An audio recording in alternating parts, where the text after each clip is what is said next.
Well, our next guest, Pat Williams, has had a career unlike any other. He's a writer who's authored dozens of books. He's a father who's raised more than a dozen kids. Still, he's a lot like the larger-than-life characters of his new book. He's the general manager of the Orlando Magic. He's been general manager of a number of sports teams. He's just a great guy, but he's just also just a person with an extraordinary character.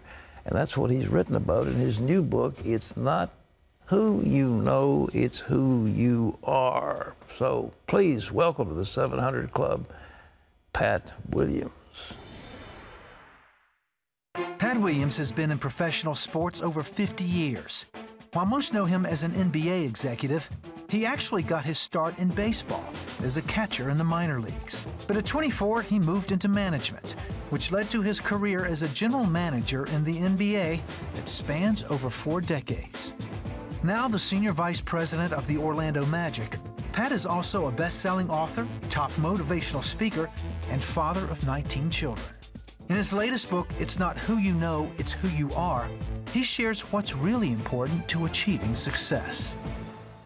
Well, our dear friend is with us now, Pat Williams. God bless you. It's good to see you. Pat, always good to see you. I'm always happy to come back to Regent and the 700 Club. It's a real treat. Tell me about, you had some cancer or something that you fought it and beat it. What'd you have? Well, I'm in the 5th year, Pat. I was diagnosed with multiple myeloma in January of 11 through my yearly physical.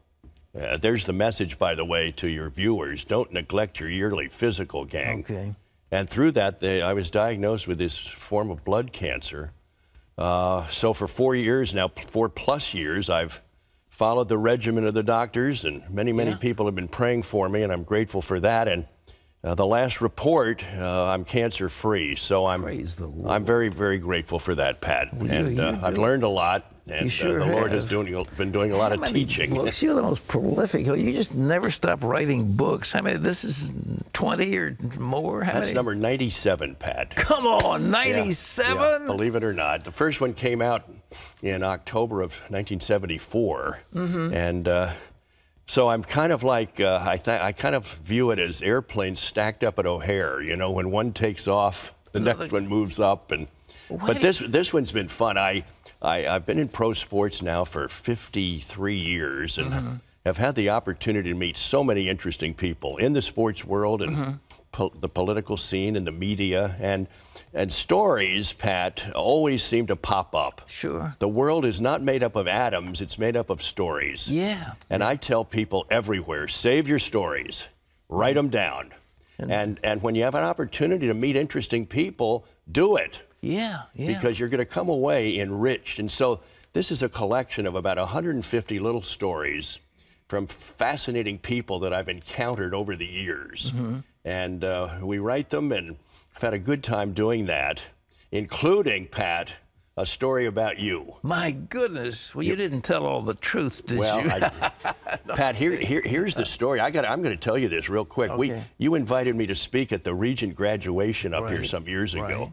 We almost burned up. It was the hottest day I can ever remember. And so we finished and then come in and have lunch. And I'm sitting next to you. We're drinking iced tea by the gallon just to cool off.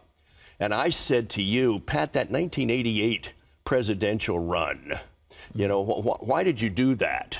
Yeah. And you looked at me with a glint in your eye and you said, because I thought I could win. Well, that's reason. Yeah, and that story's in the book. Okay, well, that's the reason to get the book, folks. I tell that story a lot, Pat. I like it. The sports figures, I know you wrote a book about Coach Wooden that you thought was so wonderful. Who are the outstanding figures? Who would come out number 1 or 2 in your I'm a huge admirer of Tony Dungy, the longtime NFL coach. I've written 3 books, Pat, about football leaders. I wrote a book called Bear Bryant on leadership and really came away awed by Coach Bryant. Then I did Bobby Bowden on leadership, another strong Christian leader. Sure. And then the other one was Tom Osborne on leadership, the Nebraska coach, another strong Christian. Those would be 3 that I would point out immediately. But at this point, if you're going to look to somebody, you can't do a whole lot better than Coach Dungy. He's a terrific guy. His pastor, Ken Whitten, once said to me, the tongue in Tony Dungy's mouth is always pointing in the same direction as the tongue in his shoes. And in other words, talking about his integrity and the consistency of his life. That's high praise. That's high praise. He was managing the Colts when they got to the Super Bowl, and I think Peyton Manning was a quarterback for him, wasn't he? And the whole nation, I think, rejoiced with Tony Dungy's success. Well, he's terrific. Quite a guy. What do you think of this Super Bowl? This thing has gotten out of hand. It's incredibly the biggest audience in history. How about that, Pat? What did we read? The biggest single television event in television history. 2 million more viewers than a year ago, and it was quite a finish. They're going to be arguing about that finish, Pat, for years.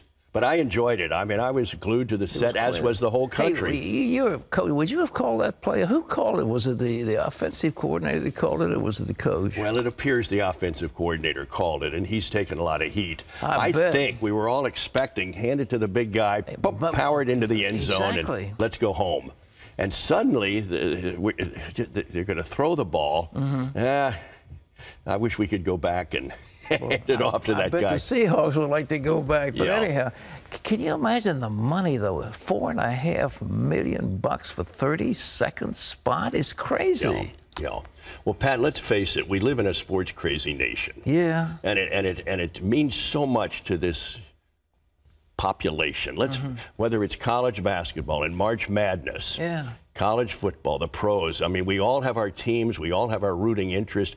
I think it helps make America what America is, because we love sports. We love good athletes. We love to admire them. And let us never forget the influence that coaches and athletes have, Christian athletes. Unbelievable. And there's a whole world out there. We don't read about them, unfortunately. We tend to read about all the negative stuff, but in a very quiet, powerful way. There's some mighty works going on through the world of sports for the cause of Christ. I think some of the dedicated Christians on all these major league football teams are just amazing. I mean, they're so outspoken in their faith. They are, and they're not ashamed. And we see it in basketball. There's a chapel service, Pat, before every NBA game, every night, in every arena. Incredible. So there's some wonderful things going on. Pat, I'm so glad you're here. Ladies and gentlemen, it's not who you know, but it's who you are. Pat Williams, Wherever Books Are Sold, another one of his outstanding books. A great guy, and I'm so glad he's here with us. So thank you for being with us today on the 700 Club.